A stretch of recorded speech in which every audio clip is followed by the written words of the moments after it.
So ever since the release of iOS 16, I've been kind of thinking to myself what the future plan out of Apple is going to pretty much be. Now, personally, what Apple's kind of done previously was that anytime they have a really good selling iPhones or anytime iPhones they sell that bring a lot to the table, they will pretty much drop them as fast as possible in terms of support and then probably maintain the next least selling iPhone. That way they can get as many people to go and update as possible. They've done this before. The biggest example is the iPhone 6.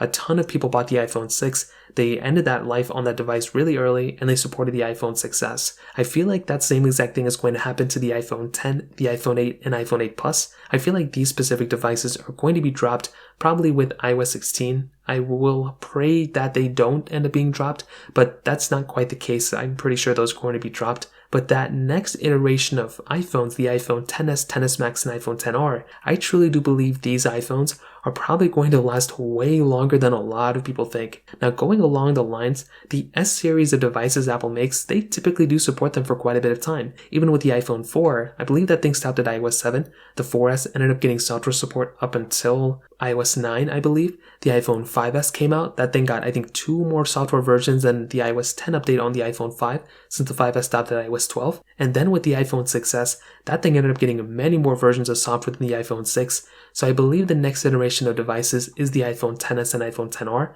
So the iPhone XR specifically, I will tell you, if you want to buy a cheap iPhone that's probably going to last quite a bit of time, that is probably going to be the best approach you could probably have of buying an iPhone for the cheapest amount and having a very solid experience from that type of device. Now, another thing I want to state is with the iOS 16 update, Apple actually differentiated a lot of different iPhones with this update. So it's almost like each iteration of iPhone got features pretty much removed from each iteration of device. So I don't know why Apple did that, but the iPhone XS, XR, and XS Max were the iPhones that pretty much got the most amount of features with this specific version of software. So when you look at the iOS 16 release page from Apple, you scroll all the way to the bottom, almost every single discrepancy they put down there says it requires an iPhone that has an Apple A12 Bionic chip or newer. That is with the iPhone XR. The XR has that A12 Bionic chip inside of it. So because of that, it really makes sense to me in pretty much every single way to go ahead and probably recommend the iPhone XR probably to the most amount of people possible. So if you want an iPhone that's probably going to be fairly cheap, I mean, you can buy these things for less than $300 all day. I bought a kind of fully working one except with a cracked display for $112. So I'm pretty sure you can probably find some for around that price tag, maybe $150, $200 for maybe a decent condition one, maybe it's in fair condition. And you can easily use this thing for many, many years to come. Now, there's still a chance Apple may go ahead and remove this thing tomorrow. I have no idea. But if I had to assume from past experience,